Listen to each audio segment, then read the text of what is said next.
Welcome to the Magnificast, a podcast about Christianity and leftist politics. I'm your co-host, Matt Bernico. I'm your other co-host, Dean Detloff. Folks, buckle in. You've just been drafted into the Magnificast focus group where we're going to talk about some book content that we've been working on and just kind of trying it out on you first. If you think about it really hard, this might be animal testing, and I'm generally against that, but I think it's okay in this one instance. It's sort of a bone chat, chattering bones. I don't know. There's got to be a metaphor that we'll discover throughout this. I will say one good omen for this conversation is my cat has been desperate to be in the room with me for some reason while I'm recording this episode. And he did just start randomly purring, which may or may not come through the microphone, but I feel like that's just a good sign that we're probably about to say something pretty good. Maybe it's troubling for humans, but relaxing the cats, which is something I've not ever considered. But yeah. Folks, we're going to be talking about degrowth, liberation theology, and like what those two things might have to do with each other. This is from a book chapter that we've been working on really hard, and we've decided that it was a little bit on like the boring side. So we want to test it out on all of you just to make sure it's not as boring as we think it is. A bad sell for the book, maybe, but I think it's it'll be great to kind of put it out there in the world and see what people think, and then maybe we can go back to the drawing board if we need to. Probably not. It's probably fine. Everyone's just going to say, this is fine. No big deal. But before we get there, Dean, I have a really related Our Christianity question that I need to ask you. I've been kind of just taking a look around the crypt, the bone zone, if you will. And I've come up with this one question. It was written on a piece of paper that was stuck between a skull and a femur bone. And I think that you need to answer it for that particular reason. Yeah, mysterious. I'm ready for that for sure. Okay. It's mysterious because the user who posted it 7 months ago has deleted their account since. So whoa. I know. So we don't know who asked this, lost to the annals of history. But also I want to say to this person, whoever they are out there, good job. Great for you. I'm glad that you've deleted your Reddit account. I think that's a really positive improvement for your life. So pretty cool. Yeah, I know. They've asked us one question on Reddit and they decided this isn't for me. I can't keep doing this. Okay. So here's the question. This is not like a question sort of in the formal sense. This is a question where someone just says thoughts at the end. So that's the energy we can kind of go into it with. I'll have some. Yeah, of course. We all have some thoughts about this. So this person asks, God equals truth. God created everything. God created the earth. Earth belongs to all people. Therefore, our economic system should be one that puts the land, the resources, and capital created by the workers into the hands of the people. Thoughts? Can't argue with that. Thoughts are you're onto something, and I think that you should reactivate your account. I think we've discovered our very own Reddit reformer, and I'm here to boost their signal. That sounds great. I love when somebody kind of stumbles into a good idea in a really weird, circuitous way. Like they got to the idea that maybe the land and resources should belong to all people through this really wild sort of like stepping backwards from Christianity into it. I think that's really great. I mean, it happened to me, so I get it. A really beautiful thing to see happen to other people. So the thoughts are, this is good. The thoughts are, this is good. And this person has also stumbled onto a long tradition of Christian thinking about exactly that point. When Stanley, Munzer, St. Francis, they're all out there doing it.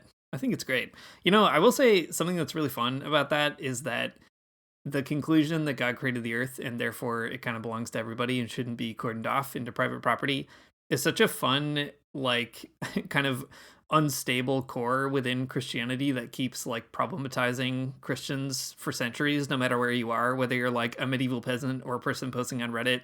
Every once in a while you just have this like random synapse connection, and I think that's really great. It's a good testament to the radical nature of Christianity. Truly a specter is haunting. The specter of communism is within Christianity, and there's nothing anybody can do about it. It's going to keep coming up whether you like it or not. But the question, I mean, okay, so we affirm this question. Great job, whoever did this, and then delete their account. Really great stuff. Some people have other thoughts about this, as you might imagine. Some thoughts that are like less positive. So one person writes, because of the fall of man, this world belongs to Satan. Or one could say that he is the God of this world until the judgment.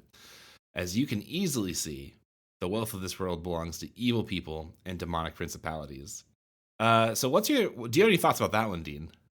Well, I mean, that only seems to actually kind of cash out into the same point. The wealth I belongs to know, the yeah. demons. So, fine. I don't care how you get to the point that we shouldn't be wealthy. You can get it in the nice way by saying everything is ours. You can get it in the scary way where you say everything, all the wealth is the devil's. Doesn't matter to me. As long as you get there, that's fine. Take whatever train you want. Yeah, I think that makes sense. I think that there's something. I mean, I'm no theologian. Well, I am a theologian on this podcast, but in real life, I'm not one. And there's something I think probably theologically wrong about saying that this world belongs to Satan. Like, there's something I'm pretty sure that's a heresy, but I can't be for sure. But it is great that it's just like, well, look around, you idiot. Everything in this world belongs to evil people. So it's Okay, like, so must be bad.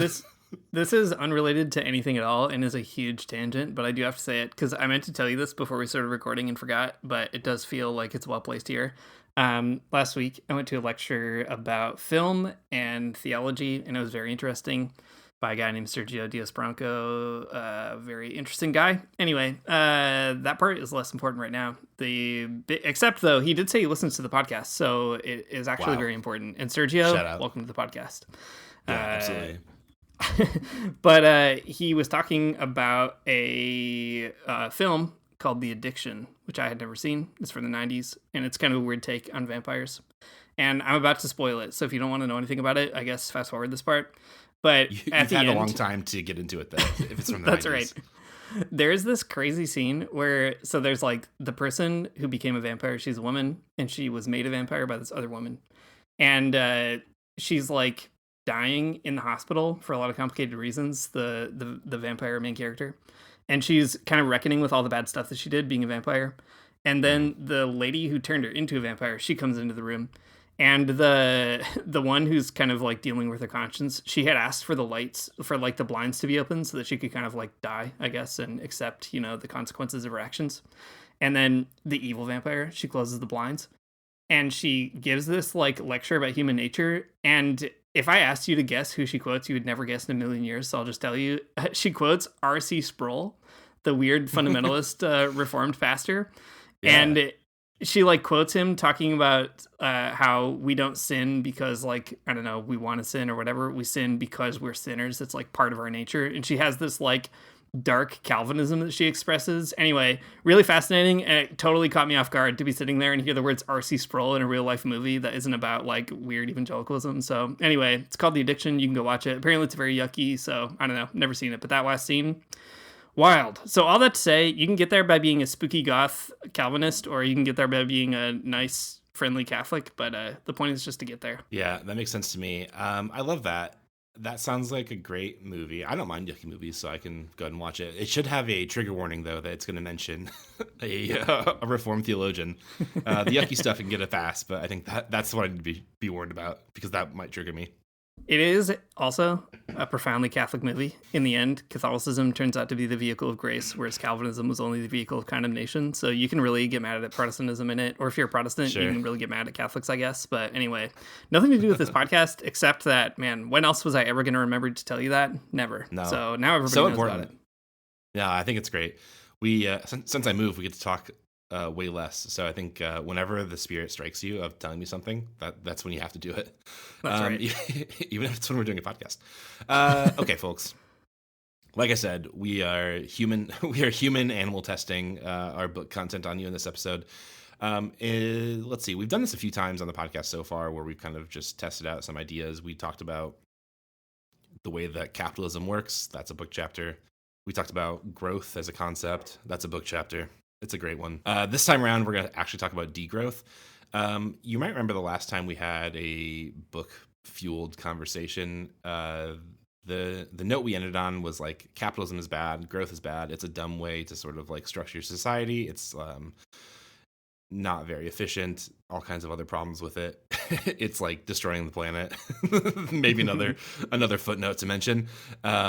And we didn't really come to like a conclusion about like, well, what is better or what you should do or like what fixes these problems. And we're going to tell you at least some things. And that is I don't want to say this is like a political philosophy or a political theory, but it is a political conversation that people are having that has, I think, a lot of theory and philosophy behind it, called degrowth. So we're going to talk about that and talk about like maybe some of the complicated like definition stuff that comes along with talking about what degrowth is and what it isn't. We're going to talk about some of the misunderstandings that people have about it, and then we're going to talk about exactly like what liberation theology has to do or say to degrowth. And I think that's it. I don't know. Is there anything else that we're going to do in this episode? I think you got it. We've talked about degrowth a handful of times on the show. We've done some discussions based on some books on degrowth in the past. So this was a good chance for us to revisit some of that. And the most recent episode we did was on kind of the false solution of green growth to the reality that capitalism is destroying the planet.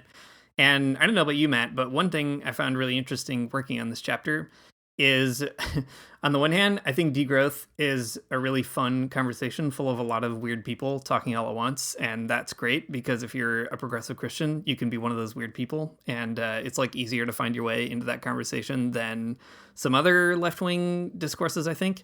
But also on the other hand, the thing that's like extremely frustrating is because there's so much discourse around degrowth, there are a lot of almost like deliberate misunderstandings of it, it feels like sometimes, and trying to like thread the needle between here is what is really cool about this idea and here is what people think this idea is about, when in fact it's not, is a challenge. So I guess we're going to try to do that a little bit in this episode as well. Yeah, that sounds good. It's true.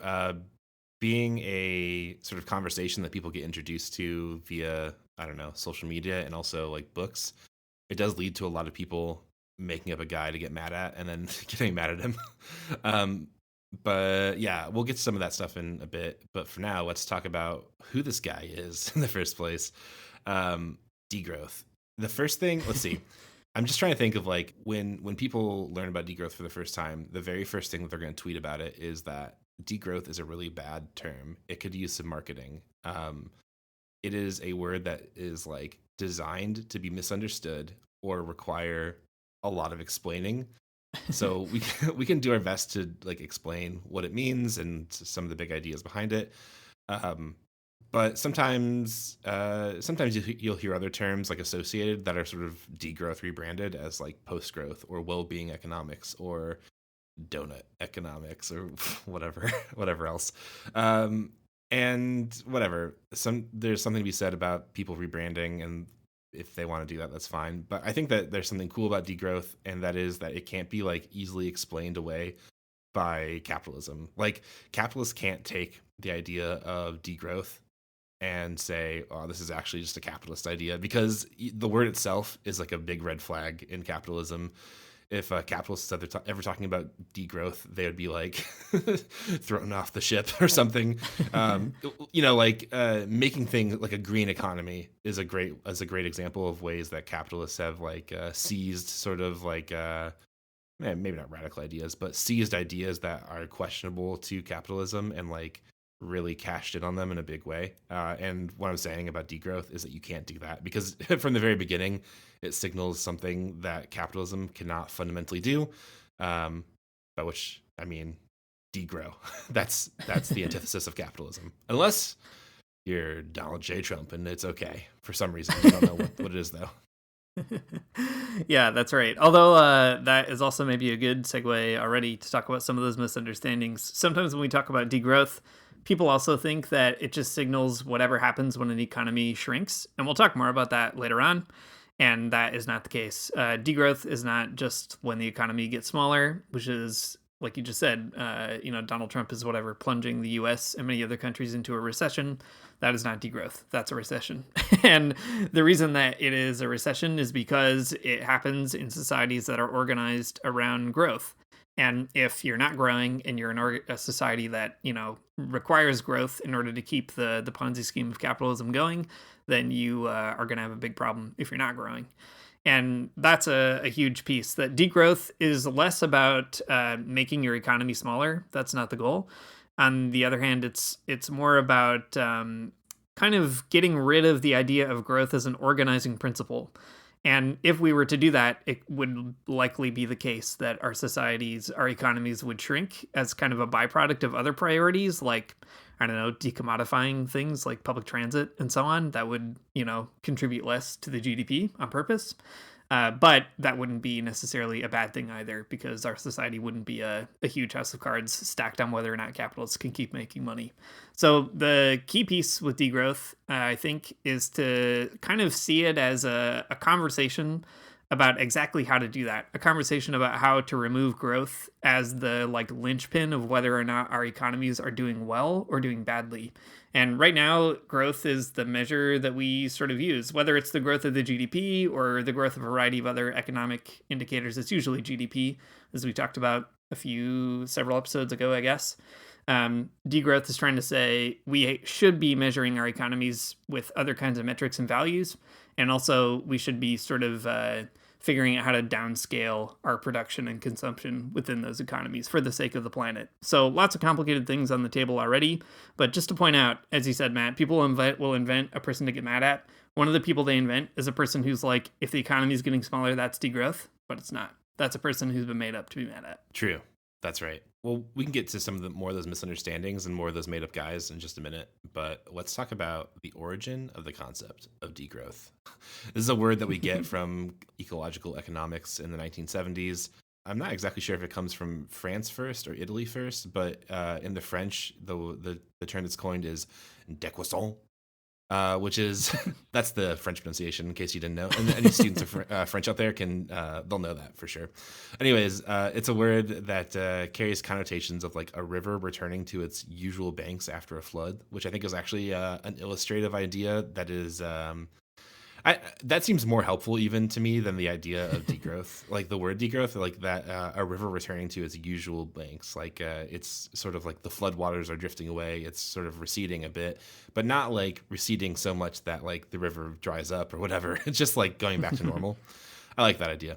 Anyways, that French word, and then there's like sort of an Italian word that comes along with it too. They're translated into English, and they get translated as degrowth, which is not as descriptive of a word, but interesting all on its own. So despite those, I guess, European origins, it is a dialogue that is happening in Europe for sure. That is not refutable. People in Europe are talking about it. But people in other parts of the world are also talking about degrowth or sort of like similar and not unrelated ideas. So, for example, in like the global south in Latin America, you get ideas like buen vivir or good living, an idea that has like a lot of resonance with degrowth. And then in Africa, there's a philosophy that you've probably heard of at this point of your life if you've like read a book even one time, called Ubuntu, which is about emphasizing sort of the interdependence of people. That's a sort of South African idea. Very cool.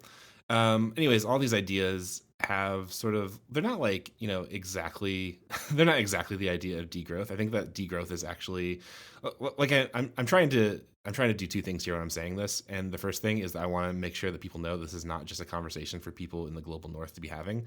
It is a concept, it is an idea that people in the global south are engaging with as well, and have been engaging with probably longer than people in the global north.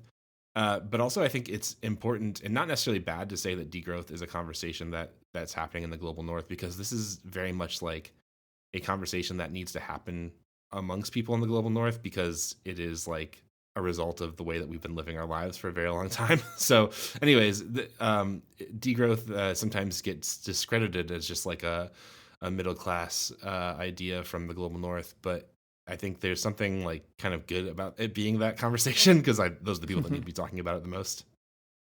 Yeah, I agree. And there's something too about the responsibility to talk about it in the North, and to kind of come up with, I guess, internal critiques that are able to understand, what we're doing, not only to people in the global South, which is a big piece, but also to ourselves and our own environments too. One of the reasons that people started talking about these ideas in Europe is it kind of also maps on not only to economic conversations, but even existential ones. Like, there was a lot of talk in the 70s, especially in the left, about like what is our consumption doing to us. It's giving us like worse lives. Our meaning is being eroded. We're all being exploited by capitalists just to be more depressed. What a huge bummer that is. And so degrowth is also like a way of taking stock of the fact that capitalism is damaging everybody, including in the global north, even if it's doing that in different ways and to different degrees with different effects and so on. But what I think is actually helpful about it is that it emerges out of the conditions of capitalism in the global north, because it's also concerned with how to change those particular conditions. So there's a lot of decolonial stuff that goes into it. There's also lots of traditions on the left that kind of feed into it. In addition to some of the global south stuff, there's a lot of a lot of internal borrowing from even left-wing traditions as diverse as anarchism and socialism, which, as you can guess, creates some interesting internal contradictions and challenges within the conversation of degrowth. Also borrowing from anti-racism and feminism and, other kinds of liberation movements just in general, or critical discourses. So I think, to understand degrowth as a conversation is maybe the easiest way, because there's not one program for degrowth or one even spokesperson or kind of theorist behind degrowth. It's a decentralized conversation. There are maybe some people who have emerged as good explainers of degrowth, Jason Hickel's book Less is More has become a pretty popular one, and for good reason. It's a good book. Or Giorgio Callas, who's a Greek scholar in Catalonia. He has done a lot of explaining of degrowth. So there's folks who get cited a lot with good reason. But I think it's best to kind of see it as the sort of conversation that's emerging out of the global north in dialogue with all kinds of other discourses, because it also concerns in a unique way what's happening in the global north. Yeah, I think that's a good way of putting it. It's in conversation with all of those things. That's great. Dean, I think this was a part that you put in this chapter, and I'd rather have you talk about it than me trying to come by it. But Timothy Perique, that's not the way you say his name. He's French, so it's something different, but I don't want to try. I don't want to try to ruin it for myself with my extremely American mouth. He has a really interesting sort of bit of guidance about defining degrowth. Maybe you could talk a bit about that too.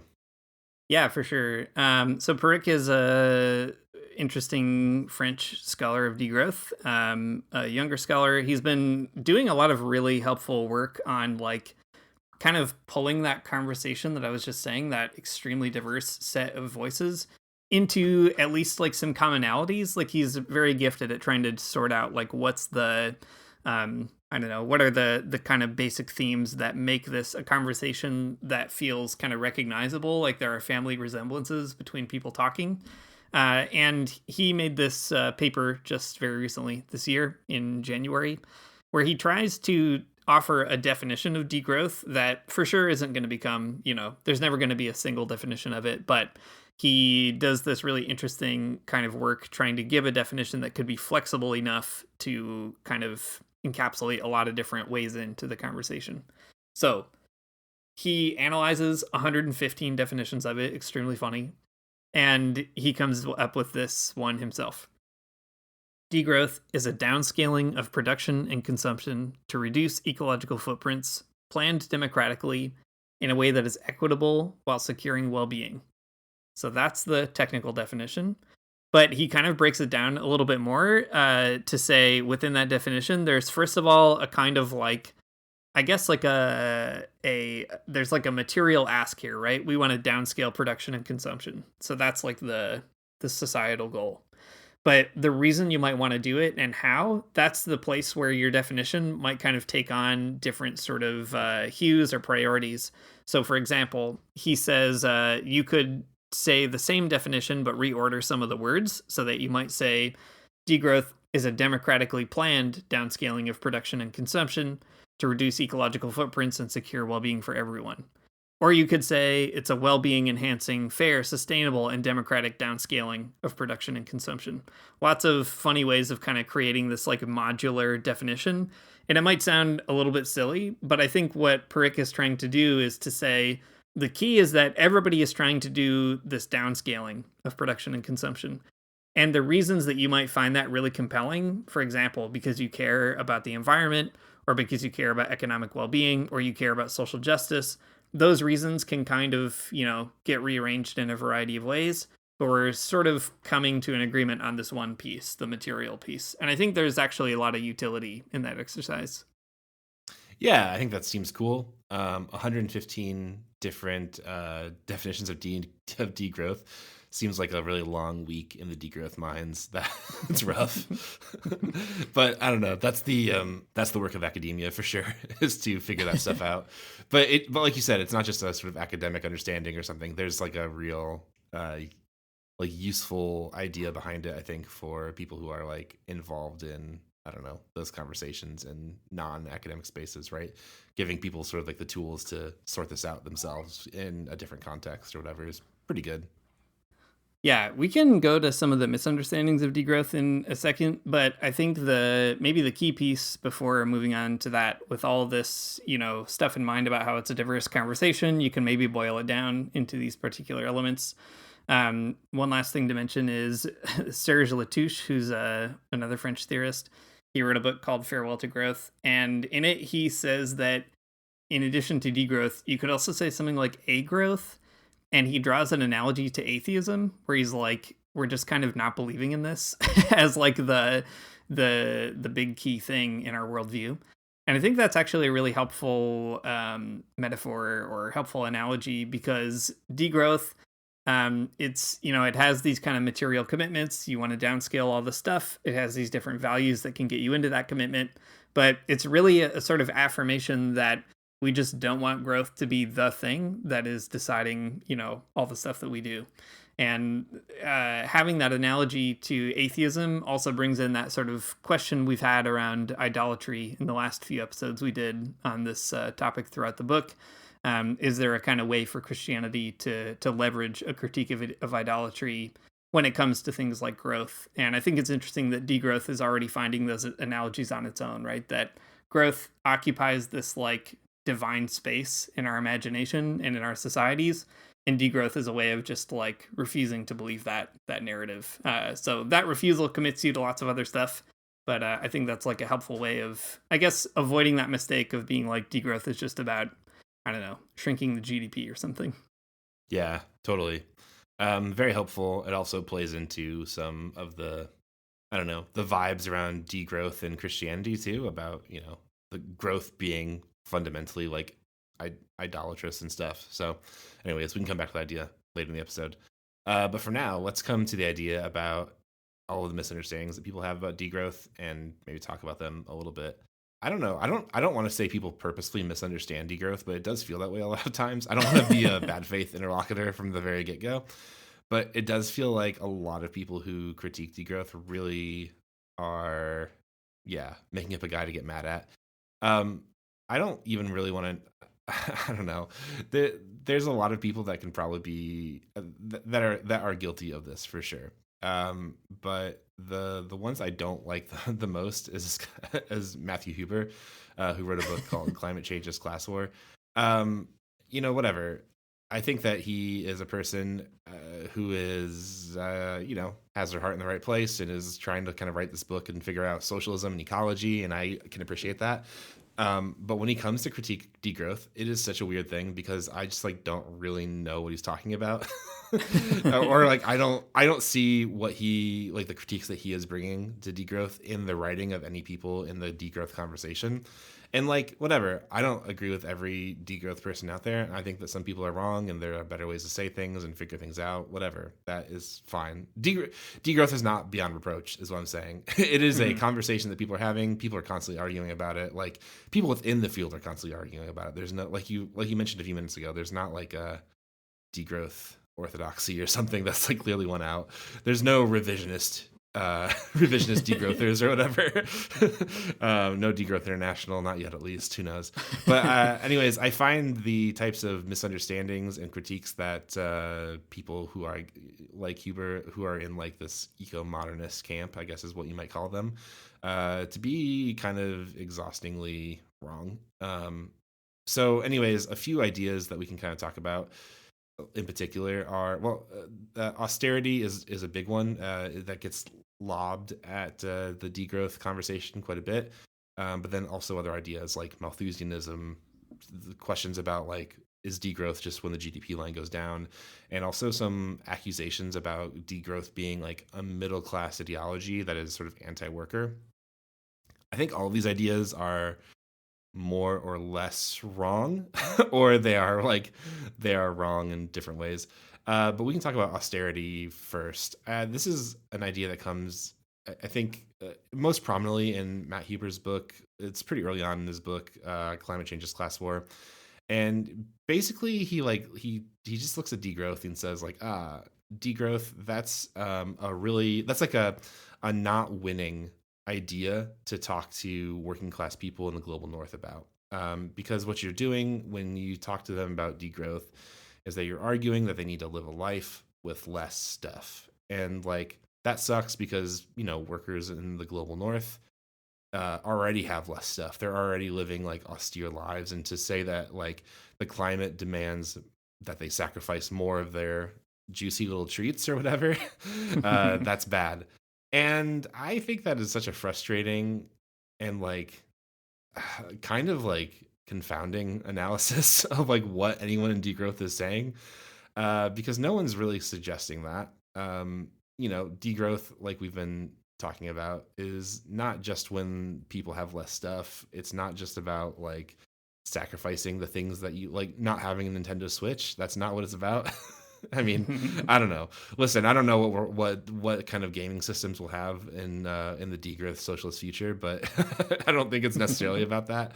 But suggesting that it is, I think, is really like in bad faith, because fundamentally, at the end of the day, if you're reading people in the degrowth conversation, what you're going to find is not like accusations that all our consumption is like bad, or that like we shouldn't have anything that we like or things that make our life joyful or fulfilling, but that like everybody should actually just have access to things that are really useful and sort of kept behind a paywall for some reason, like water, electricity, transportation, all these kinds of like housing even, and education and healthcare, all these different ideas, like things that have high use value in capitalism are kept behind. I just keep using the word paywall like it's like a magazine or something that you really want to read, but it's actually just like the things that are most fundamental to your life. But that's what it is. I mean, the things that are most fundamental to your life are privatized by capitalist companies and just just companies. Really, is all I can say. And degrowth is suggesting that like, well, if we wanted to have a smaller material throughput in our society, if we wanted to consume and produce differently so that maybe we could live within planetary boundaries, getting rid of that privatization is a really good way to do it, because that means that everyone can have access to it without having to have like enormous salaries or like do a bullshit job just to like make enough money to afford heat or something, right? So you can have access to all those things without having like an enormous salary, and you don't have to have like a bullshit marketing job or whatever advertising the new Nintendo Switch to somebody. No one needs to advertise the new Nintendo Switch. I'm just gonna get it kind of regardless. But you don't have to have like a bullshit job to like make enough money to get access to things that are like, at their very base, the most useful things to people, instead of creating sort of a commons or opening them up to sort of common ownership or common usership, however you want to frame that out. I think is not austerity. That's not saying that workers just need to have less or go with less. It's suggesting that everybody should have access to the things they need to live with the highest use value. So anyways, all that to say, I don't find the eco-modernist position that like austerity or degrowth and austerity are the same fundamentally, or that even degrowth is suggesting a life where we have less. It's just like, I think that's just maybe the wrong direction to be critiquing from. It doesn't quite make sense.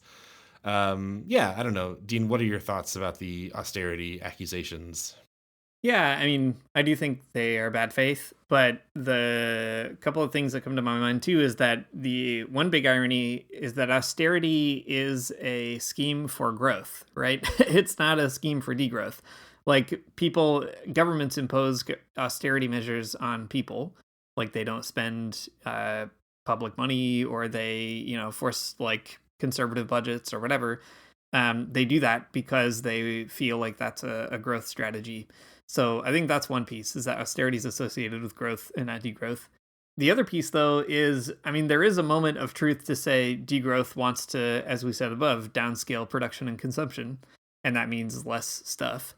But I think when people actually think about the capitalist world that we live in today, if you were really honest, we can probably also be mature enough to admit that, yeah, we don't actually need all the bullshit that we buy. Like, do people need, even like tchotchkes? Like, can there be a socialist Funko Pop? For sure. I think so. Probably there's something like that that could exist. But should it be made out of like, I don't know, virgin petrochemicals? Like, probably not. Or like, do people need like like extremely unsustainable cycling through fast fashion in shopping malls? Like, definitely we don't need that. These are also choices that capitalists have made in the last several decades because they facilitate growth. The more that you buy, bad clothes that will deteriorate quicker than others, the more that you'll buy new bad clothes that deteriorate, or the kind of planned obsolescence that we find in technology and so on, destroying objects that don't need to be destroyed, not being able to repair stuff. Like, degrowth is trying to talk about how we don't actually need to keep producing all that. And I think there's also a case to be made that some of the conveniences that we enjoy, probably we don't need to. Like, do people really need access to like 2-day Amazon Prime shipping for like every single item that they buy? Definitely not. People didn't have it for a long time, and that was fine.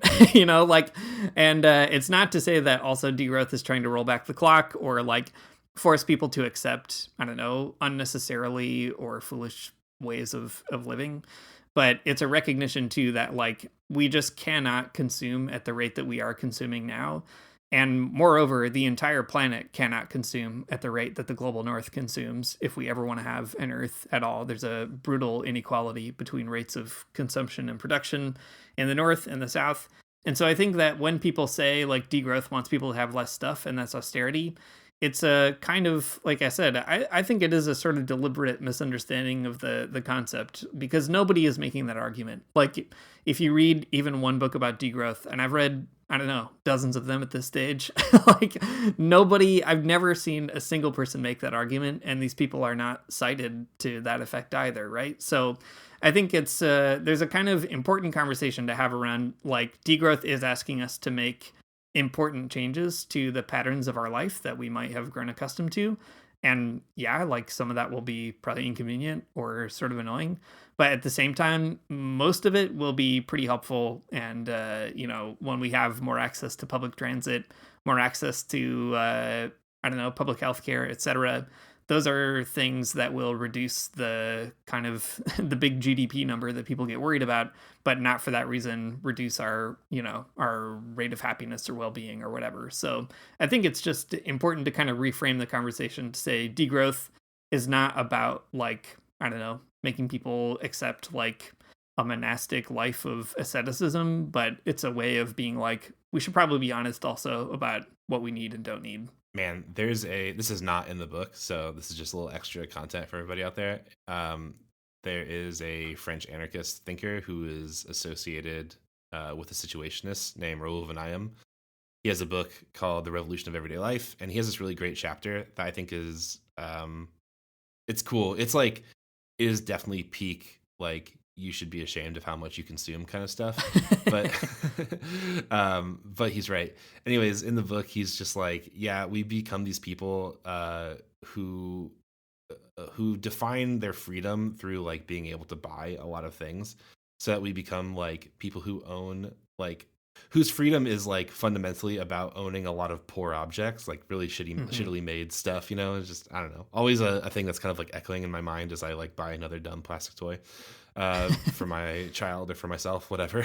But anyways, yeah, I don't know. Crossing my fingers for the socialist Funko Pop made of like biodegradable materials or whatever. I don't know. Handcrafted. Yeah, that's right. I'll whittle it myself. Yeah, handcrafted, bespoke, tiny Karl Marx with big beady eyes. Can't wait for that. Moving on to the next misunderstanding here. Another one that comes up a lot is an accusation that degrowth is secretly about kind of population control or Malthusianism.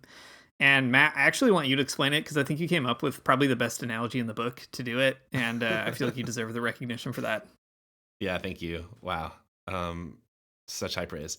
Okay, so population control is a thing that people are often accusing degrowth of, because again, the word degrowth makes you think of like, yes, material throughput going down has to happen through a reduction in population.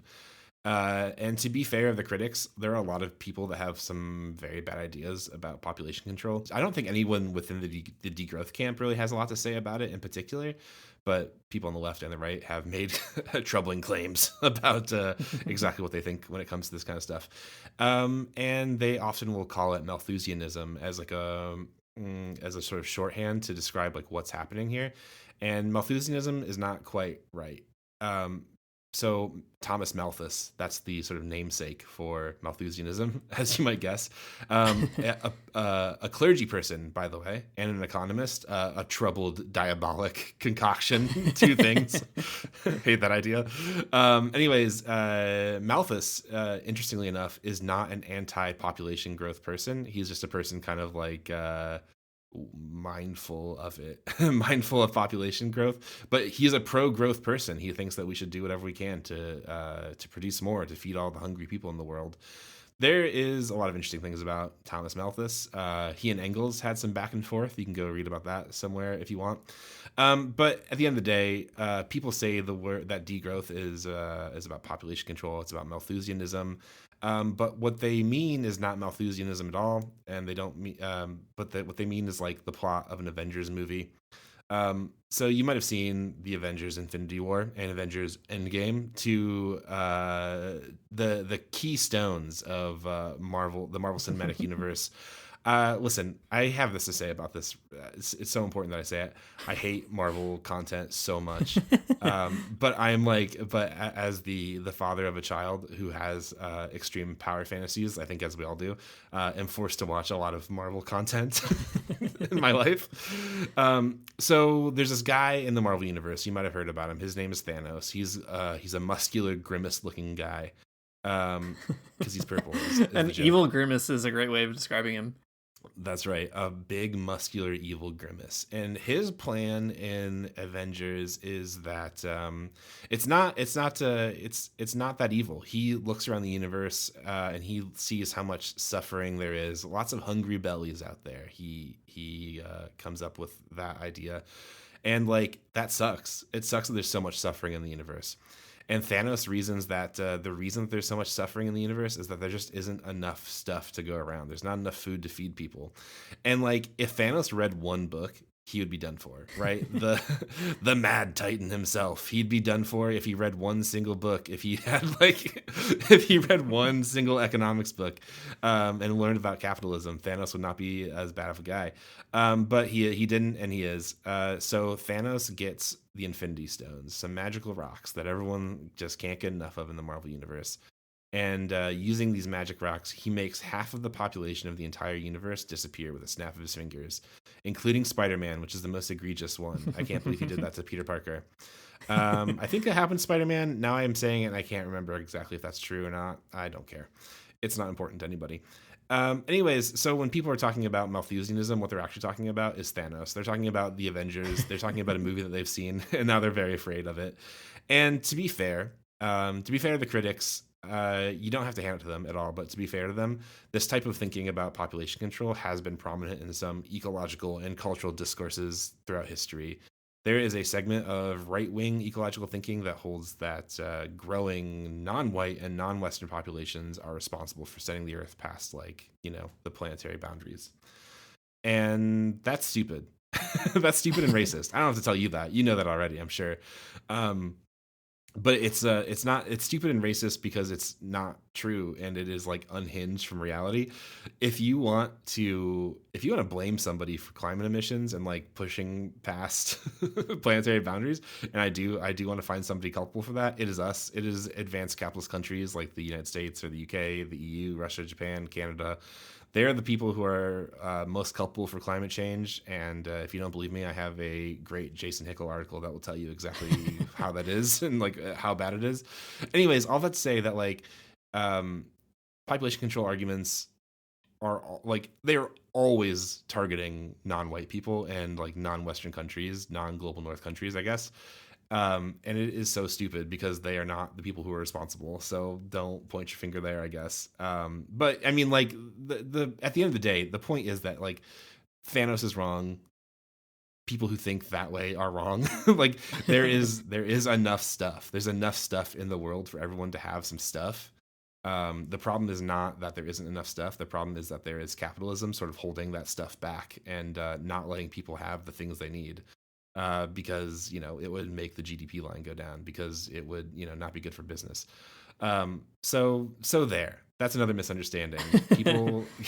People are mistaking 19th century economic thought for an Avengers movie and getting really bent out of shape because of it. Yeah, I think that is right. And also worth pointing out that every degrowth book always has like a paragraph to several pages about how they're not actually talking about overpopulation. I mean, like they go out of their way to say it over and over. And in fact, Callis has this interesting dialogue with a guy named Herman Daly, he's an ecologist or an ecological economics guy who is pretty influential in degrowth. So I guess there's like maybe some good reason to think there's like some, you could forgive a good faith interlocutor for being like, is this part of degrowth? Because people like Daly, he does actually have a problem with population growth. And, people are reading him. So fair enough to be like, well, does degrowth kind of import that? But you have people like Callis who they go out of their way to be like, well, Daly's right about these things about the economy and extremely wrong about that thing, specifically population. So, I think it's one of those things where like, if you actually take the time to read through it, you'll see that refuted, pretty quick. But most people, I guess, making that accusation would rather make the accusation, which is fine. I do that with lots of stuff too, but they're wrong to do it. I'm degrowth. Yeah, sounds good. Okay, so the other misunderstanding is one that we've talked about already a little bit, so we can touch on it just and move on. But one of the other misunderstandings about degrowth is that it's just when the GDP line goes down. That's not it. clearly more than just GDP go down has to be part of it than degrowth.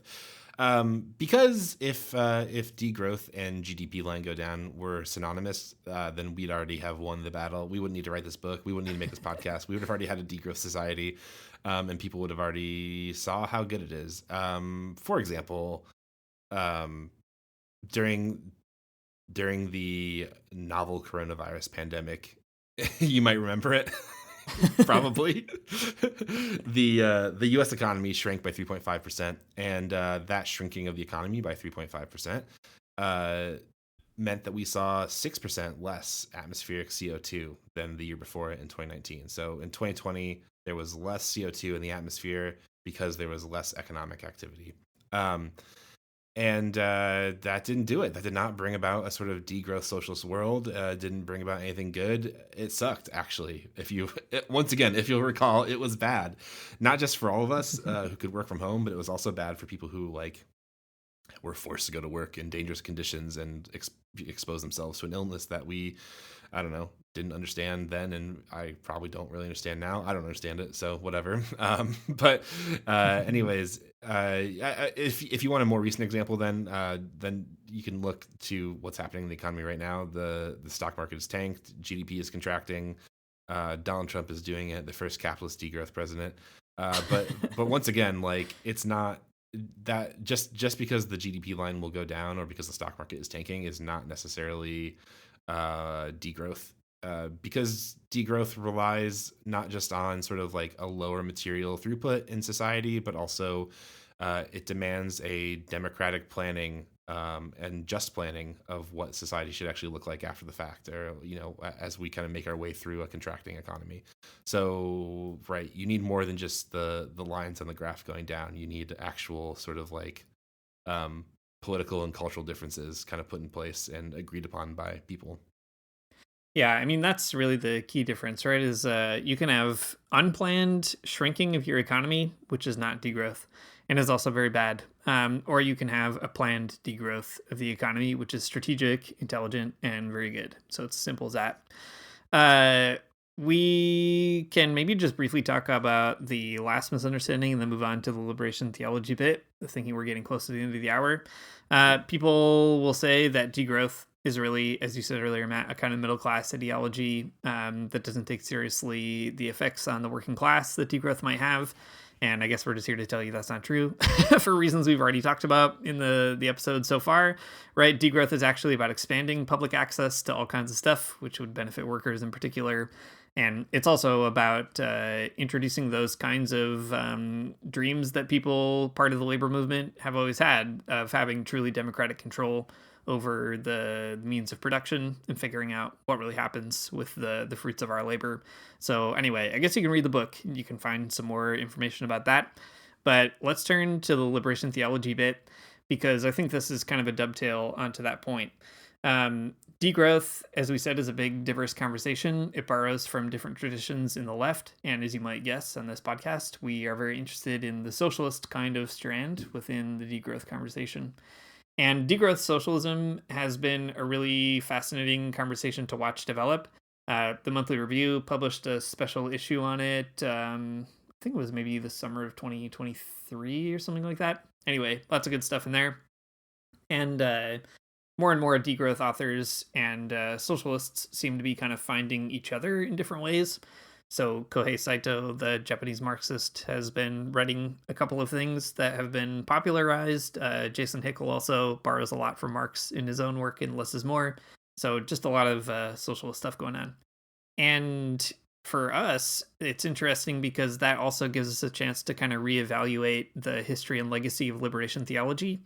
This is maybe a different episode, but one hot take about liberation theology is that at a certain point, maybe in the 90s or more so in the early 2000s, the academy in the global north in particular kind of moved away from the economic pieces of liberation theology and moved into other kinds of things that I think are still good and important. They're not bad, but they sort of left the economic piece behind. So there's a real proliferation of different theology related to social justice on a range of issues, whether it's gender or race or, even like postmodernism in general, kind of looking at hermeneutics and so on.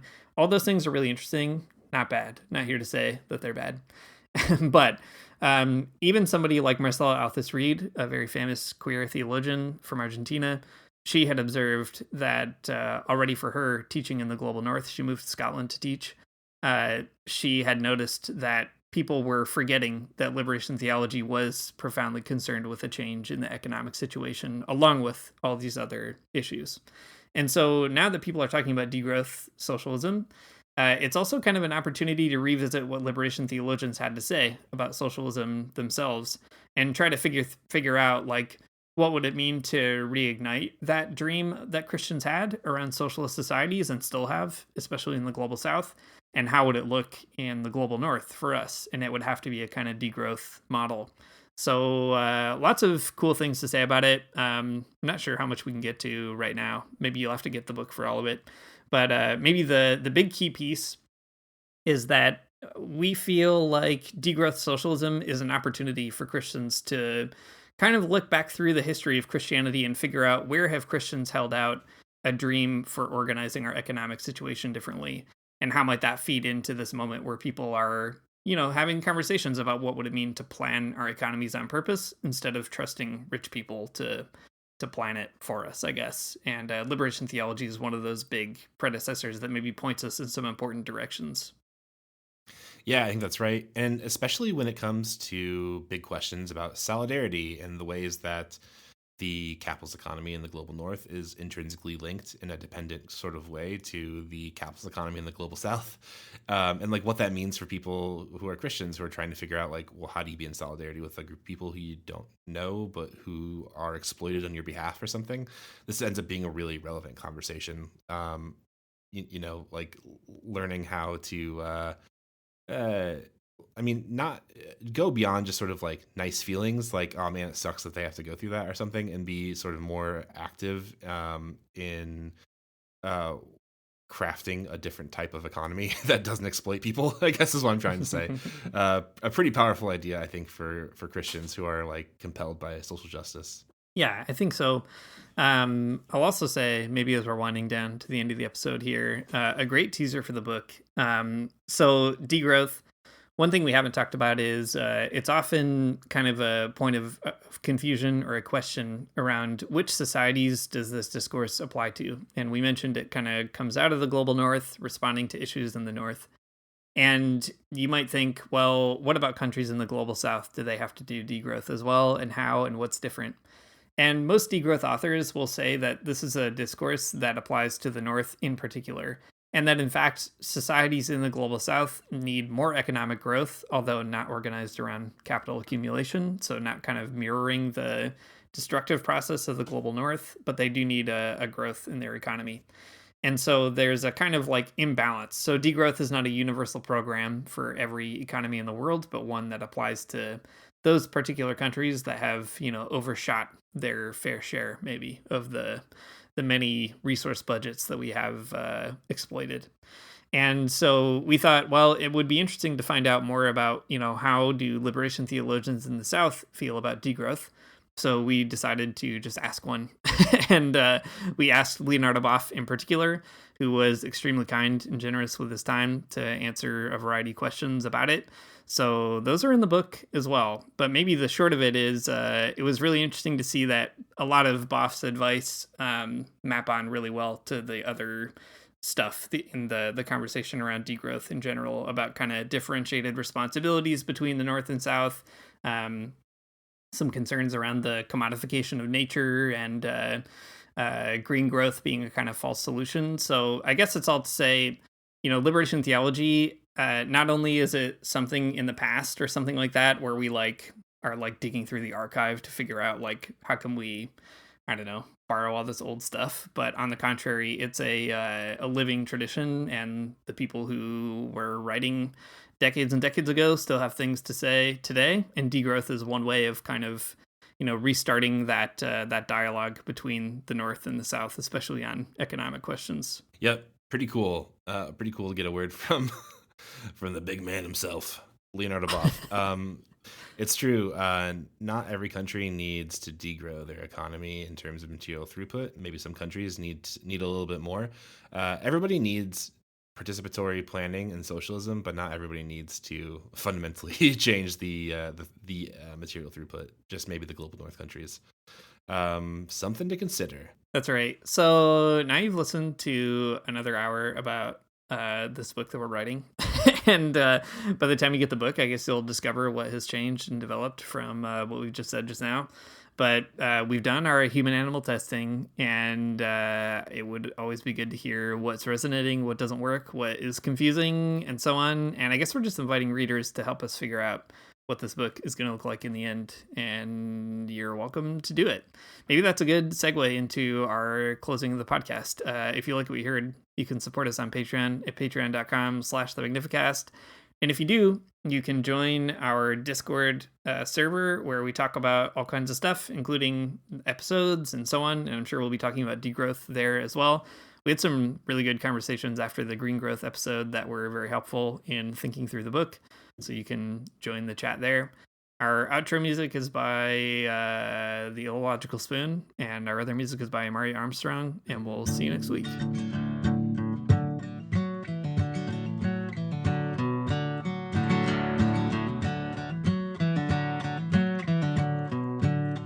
I don't wanna get up for church in the morning, souls alive.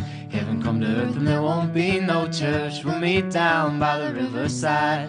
There we'll swim with all creation. Never get tired, never bored. Don't worry, someday there'll be no dam between us and our Lord.